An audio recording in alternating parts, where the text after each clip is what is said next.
I moved back into my mother's, and I says to myself, what am I going to do? And I went, why don't I write a book? But I never had a clue how to write a book. And I says to myself, right, my mother went to her bed at 9 o'clock after the soaps, and I'd be in the living room and I had A4 paper and all the wee yellow sticky notes, and I says, right, I've read loads of books in prison. I was in Boston when I was 16. I think Papillon was the first book I'd read. Papillon, yeah. And so I says, right, I'll start from the beginning. And I wasn't very good on computers or that at the time. So I had A4 paper, and my back used to kill me. I'd sit there sometimes to 2 or 3 in the morning, maybe 4, and I would write down, right, I was born here. And because I'd been in prison for 14 and that, private school, then Boston, and wee 3 months and 6 months and 18 months. So I knew the kind of dates where I was running about that time. So I started writing. So say I wrote 2,000 words one night.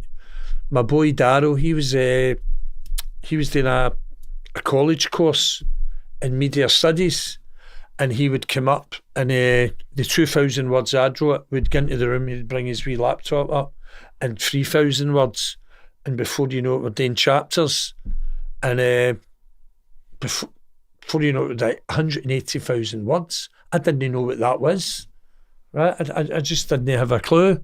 And the reason I was being able to do this is because I was staying in, I wasn't going out. I used to have a flat, see, before I moved to the penthouse flat in Hugginfield Lock, I had a trendy flat in the West End across the art galleries, and I had that much money. And people used to come up and I used to say, sit down, have a wine and a line and shut up. I was spending $5,000 a week on cocaine. And in the back bedroom was like Haddles. Haddles is like a 101 or off licence. So I had great parties up there for 18 months.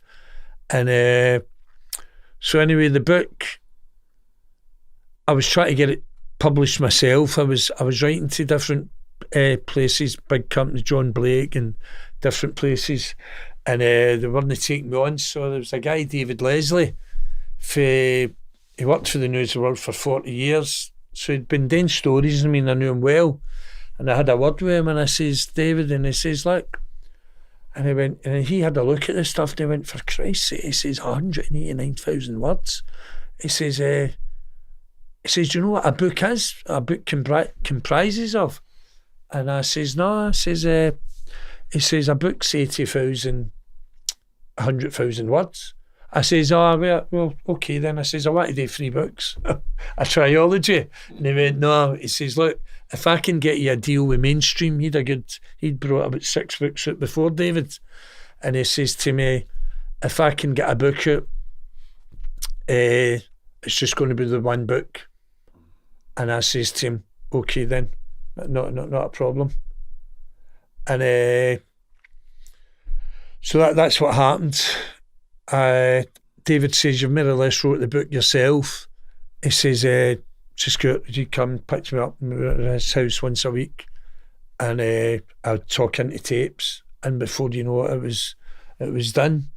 But see, while I was on that subject, just before the book came out, about a year or 2 before the book came out, it was 2010, 2011, I get the opportunity to go down and see Ronnie Biggs, the great chain robber. Yeah. And the way that came about, David and another guy, Brian Anderson, who's a brilliant photographer, by the way, he's got a bring me up in Glasgow. I think it's something Private Eyes or something. So it was in the paper that I'd been invited in, but Brian, the photographer, had connections with, he was going to be doing this Faces of the Underworld with Bernard Mahoney, and while he was meeting everybody, he'd met Ronnie Biggs' son, and Ronnie Biggs only came back home to get treatment and all that, and he was in a care home in Barnet, and he says, look, he says, I can arrange for a meeting. And David says, it'd be a good story, you could meet him. So David Leslie came up with Brian Anderson and we drove down to London, and we were granted an interview with him, and I was talking to him, and finally David says to me, he says, ask him, is he got anything to do with the Great Train Robbery? Right? And I said, and he couldn't talk at the time, Ronnie Biggs. He was really bad at the time. And I know a lot of people probably say, oh, you met him when he's an old man, but I still met Ronnie Biggs, you know what I mean? The Americans, a lot of them probably don't know who Ronnie Biggs is. You want to just give a little explanation? Ronnie Biggs was part of a gang who robbed a Glasgow to Euston London train, £2 million of used banknotes, and they were given the biggest sentences at that time, 30 years and stuff like that. So when I mentioned Mick Keeley or then Marin, the bank robbers, 31 years. Did someone die on the train robber was caught. That was the only bad thing about it. The train robber was caught and he died about 6 years later, and they blamed it on that. Oh, I see. But Ronnie Biggs became, he wasn't one of the main men, by the way, but he got put in the robbery, but he became the most famous or infamous one of them all, because when he was in was it Wormwood Scrubs, or was it, what's the other prisons in? There's Wormwood Scrubs, Brixton, and that he escaped from. He escaped from a prison. Yeah. And he was on the run, and he went to Australia, and then he went to Brazil, and he was on the run for about 30 years, and people were going over to Brazil, and he was making money doing tours. And because by marrying a Brazilian woman, they couldn't extradite him. That's right. He married a Brazilian woman, and what happened is a team fair here came here, and I thought this was bad news. They came here and they kidnapped Ronnie Biggs, this guy John Miller and that, and they took him to Barbados, and he was held in Barbados for about 6 weeks, and it came out that his wife, that girl he was seeing for Brazil, she came forward and says, look, I'm having a baby. So the Brazilian authorities went, no extradition. Wow. Because he was ready to go. If it wasn't for this thing where even the Sex Pistols went out there, didn't they? Aye, and he did a song. He became really, really famous. So he did, and they were a notorious gang. So I had the pleasure of meeting them. So I did, and it was off down to Brian really. And so before I forget, David Leslie, the ton book, says to me, ask him, did he have anything to do with the Great Train Robbery? And you know what he says? He couldn't talk a lot about this time, and he had a wee marker board. They went, I'm not a grass. And for the American audience, grass is no grass weeds, grass is snitch. And that was the kind of it. We thought that was funny. So, and how are you surviving these days, Ian? I'm just going about my life normal. Just I'm on benefits and all that. Yeah. I'm not into crime at all. I wouldn't even get into a garage and steal a Mars bar now. And you're not getting millions of dollars from your book. No, I know you're for yours, right? And I'm sure, but no, it's a thing. It's the book we mainstream. David, we went 60-40, and a lot of people think that I've made fortunes out of this book. I've not, and the reason I done the book was it wasn't for monetary purposes. Yeah. It was just to get my story out. Yeah, and the cowards that attacked me as well. I never named anybody or anything like that in the book. But I still get royals today, and I says to Shaun yesterday, he says, I get £70 the book. Every 6 months? $100 every 6 months? So the book went out of production. It messed me up, so it did. The book, it was a mainstream publishing, and after, this has come out in 2012, and about 2014, 15, they just chucked it.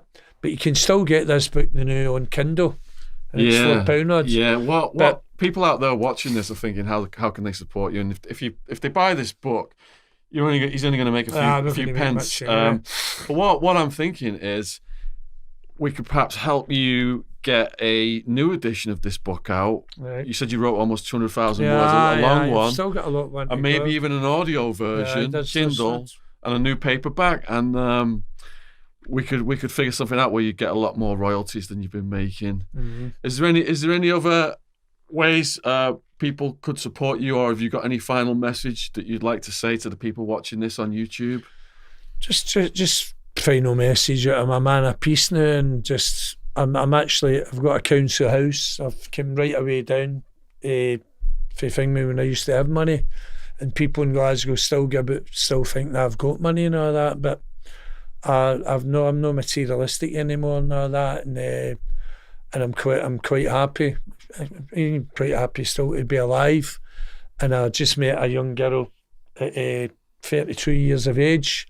And can I finish this story after when I met her? She was working in a sunbed shop, and I was going in and I didn't even think she liked me or that. And so anyway, got a first date with her, and on the first date we went to 3 cocktail bars in Glasgow, and we came out the last bar. It was called the Anchoring at George Square. The next minute my hands were up. Well, it was a good takedown, by the way. And they says, Sam, please, have you got a gun on you? I says, hi, stood my trousers and be firing bullets, be firing blanks.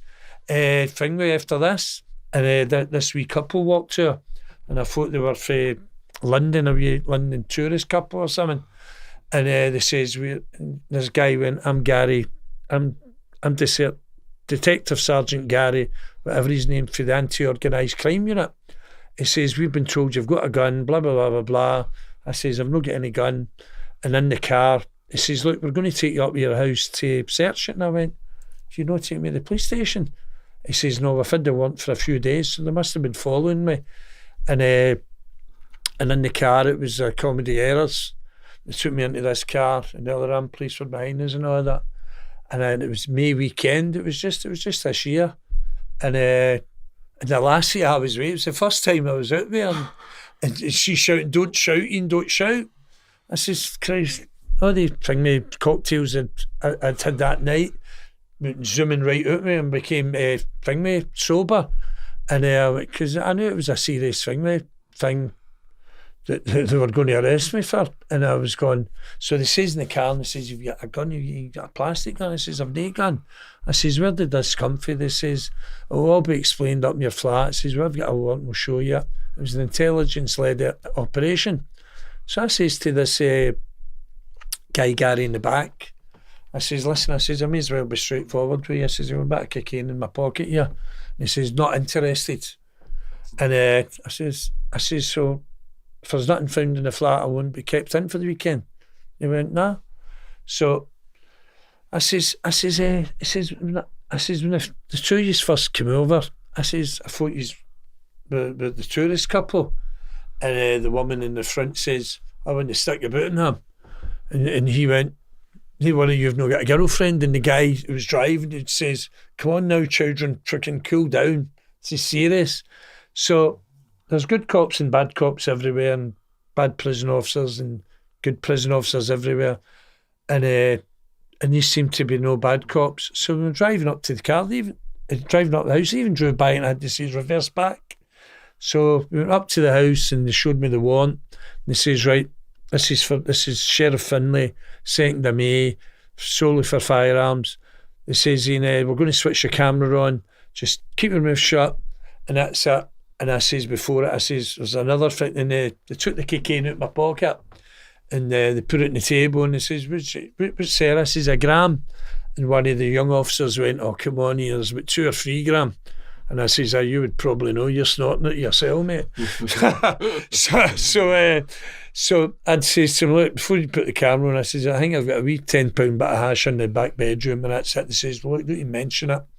And halfway through it, I became drunk again. I shouted, what about the £10 bit of hash that's in the bedside cabinet? And they all went, shh. So anyway, they done me a turn. They says, Ian, we're not going to wreck your house and that. And they were true to their word. Christ, I get 5 bags of Clenny bags, I call them black bags in Scotland. Excess stuff, they done me a favour, I threw them out. And so they came in and they went, Ian MacDonald, we're going to report you, Procurator Frisco, what looks like cannabis and cocaine. They switched your camera off and they went, bye. And I went, bye? Christ, what's going on here? So they were only in the flat just over an hour. And I phoned the first date up through my kitchen. And I says to her, I says, by the way, I says, that's me thing, mate. And she says, are you phoning for the police station with one of the phones you can sneak into? And I went, no, I says, I'm in my kitchen. And she's jumped in. So to this day, I'm still with her. And her name's Ashley Larinsky. And she comes from Bermillock. And she's a great lassie, so she is. And we just found out a couple of months ago she's pregnant. Wow, congratulations. And so I just get about Glasgow. I walk about all the place and just, that's it. What a happy note to end this on then. You know, it's the love of a good woman and you're going to have a kid.